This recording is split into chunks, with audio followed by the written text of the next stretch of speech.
The Kissing Booth, which is now a trilogy, is still a pretty big question mark. With its first movie dropping in 2018, this movie franchise has garnered a huge fan base, especially after the third in the series dropped in 2021.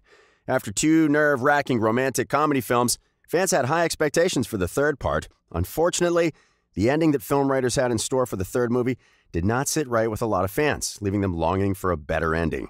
Not only was the ending a cliffhanger, but the fan following felt that it didn't do justice to the romance of Noah and Ellie, which had been brewing for almost 3 years. Now, although Netflix has left no green light for the possible making of a fourth movie in this supposed trilogy, fans believe that another ending is due, and many noteworthy fan theories have emerged from the gossipy corners of the internet. What is the possibility of another film? When it comes to movie hits, Netflix is quite unpredictable. You can never really tell if you're going to get another spin-off on your favorite movie or whether it's goodbye once and for all. And The Kissing Booth fits this list of ambiguities. From writers to show producers and even some cast members, many have openly admitted that the most recent release, the third in this trilogy, was the last of its kind. Now, there are many theories as to why filmmakers decided to call it quits, but having done the story justice does not make the list. Usually, when a trilogy ends, it's because the plot has been fully cooked and has finally been served, but the same cannot be said for The Kissing Booth because the ending just wasn't up our alley. However, not all hope is lost with this franchise. It won't be unusual for Netflix to greenlight another part after all, because it won't be the first time it has done so. Netflix is notorious for bringing back movies and seasons after they have become a hit, even though they were not initially planned to make a comeback. After all, let's not forget that every movie-making franchise is after money, and the Kissing Booth trilogy was a joyride into Moneyville. Now, this may sound like an exaggeration, but the success of Kissing Booth 3 is abundantly clear because the movie quickly climbed to the top of the most-watched list on Netflix very shortly after its release in 2021. Here is our advice to all the fans out there. Hold on to your hopes and hats because you probably haven't heard the end of this love story yet. And the ending that our beloved lovers deserve is still somewhere out there. Let's recap the plot of TKB3 once more. Now, as you may already know, the movie 3 plots follow Ellie, played by the beloved Joey King, who seems to be stuck on a tightrope. Elle is finally at the turning point of her life where she must decide what her future looks like. And here is where it gets interesting. Elle is confused with two choices. Being an extremely smart student, she must decide where she wants to take her talents when it comes to college. Elle's torn between going to Harvard with her high school sweetheart Noah, who is played by Jacob Elordi, and going to Berkeley with Lee, played by Joel Courtney, who is her best friend and also happens to be Noah's brother. When Noah and Lee's parents suddenly announce that they'll be selling the beach house where all these kids grew up, the group goes there in the summer to get the house ready for sale. Both Noah and Lee are sure to have Elle accompany them to their separate colleges, but Elle has a tough time deciding which choice to make and who to ultimately upset. Meanwhile, as they spend their days at the beach house, both Elle and Noah are confronted with ghosts of their past, as people they had histories with start coming back into their lives out of nowhere. This creates tensions between the two parties on top of those attributed to college. Meanwhile, at home, tensions are also escalating between Elle and her father, who has started dating a woman named Linda. Having lost her mother at a young age, Elle struggles with the fear of abandonment and trust. As the story proceeds, Elle decides to go with Noah to Harvard, and the two seem happy. That is, until Noah comes across her acceptance letter to Berkeley and confronts her with the idea that she may only be going to Harvard for him and that she may regret it in the years to come. As this fight escalates, Noah decides to break up with her, leaving her heartbroken and dejected. They also start seeping into Elle and Lee's relationship, and the two are seen fighting on petty matters. Not knowing what to do next, Elle seeks advice from Noah and Lee's mom, who tells her that she must honor her dreams and look for her path. As she starts to come to terms with what she truly wants, she eventually also opens up to Linda and reconciles with her father. Finally, Elle applies to the University of Southern California to study game design, something that she's been interested in for a long while. And that is where the gang splits ways. Up until they each had their ways, the story still made sense.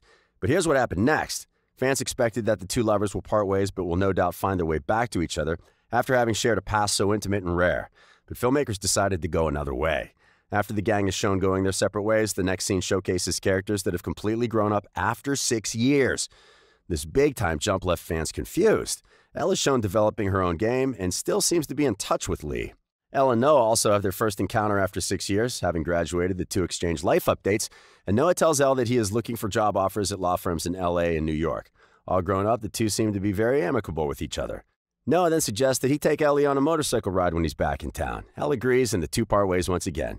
This time, though, they are shown looking back at each other from a distance, hinting there might still be something there and some hopes of rekindling a dying romance.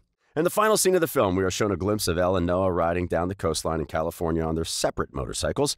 Once again, the two are seen imitating the laughter of teenagers who are still deeply in love with one another, as if no time has passed. So what happened in TKB3 ending that just didn't fit? The ending may have given fans some amount of closure because it showed the side of love that is often not admitted in films, the side that entails lovers falling apart and heading their ways after promising to be with each other for all eternity. However, this ending was probably not fit to be presented to an audience that is obsessed with the romance between Ellie and Noah. For them, it was simply unacceptable that the two part ways and reunite only for a little while before heading back to their worlds. And we believe expecting that our two protagonists would stand the test of time is justified for fans because, to be fair, they did watch 3 movies spanning over 7 total hours. That's a lot of time to give you from life to a movie trilogy that just doesn't give you the ending you want. The Kissing Booth was never the type of movie that would favor one character's development journey over that shared by 2. For fans that have followed the trilogy from day 1, Ellie and Noah were destined to make it, and this was an ending the filmmakers failed to provide. So what may have been an appropriate ending? Now, many might have thought that Ellie may simply do what many have done before her and sacrifice her dreams to follow those of the one she loves. Here's where they're wrong. After being at crossroads with this dire decision, she eventually decided to go her own way and study video game design at USC. And this was a good twist to the story because it showed her honoring her desires ahead of someone else. We know how important it is for people in relationships to respect their own decisions and autonomy. So when filmmakers placed this turn in the story, it was empowering to some degree for our protagonist, Elle. And the same went for Noah. However, what we don't agree with is the fact that the showmakers let distance get in the way of the love these two on-screen lovers shared. Speaking of which, did you know the two actors, Joey King and Jacob Elordi, dated in real life too? Juicy, isn't it? Unfortunately, it was not meant to be for both of them, and they eventually called it quits.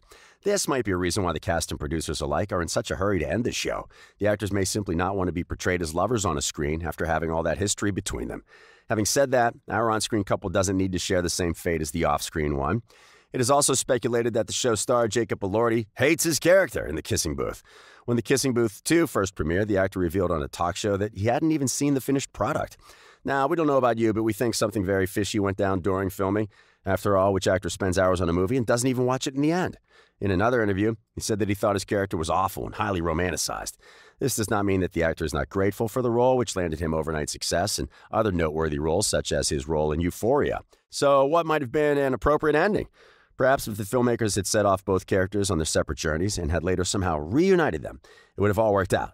But wait, didn't they do that in the end? Yes, but the ending scenes just didn't leave enough evidence for the fan base to believe that the two protagonists did eventually end up reconciling with one another. The bike ride could easily have been just a platonic exchange between two people who had moved on from their prior romance. If only the filmmakers had shot a kiss exchange between the two, the trilogy could have been put to rest, leaving behind a satisfied fan base. The bottom line: whether we're going to get a 4th movie is still a big question mark. But there would be a lie to say that there isn't enough reason to make a 4th movie at all. The story still has gaps that need to be filled. Fans want to see the lovers go on their separate journeys and see what each of their journeys have in store as they navigate their way through college. Fans also want to see the two finally get hitched and settle down and start a family. As for Lee, his story could also be developed in front of the camera so that the character could be given the limelight that he so deserved. For now, let's cross our fingers and hope that there is a 4th movie in the making. And that's all for today's video. Make sure to like, subscribe, and comment down below, and we'll see you all next time.